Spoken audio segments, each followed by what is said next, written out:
Page number 38, fine motor skills. This is all about tracing.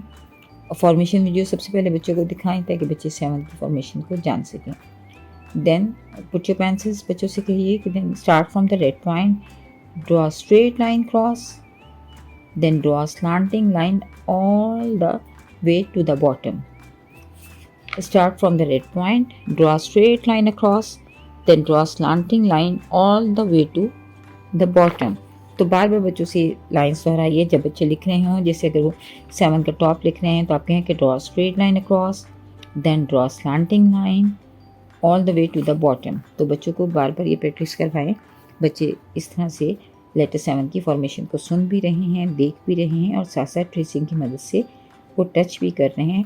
तो this is all about multi-sensory learning. Shukriya.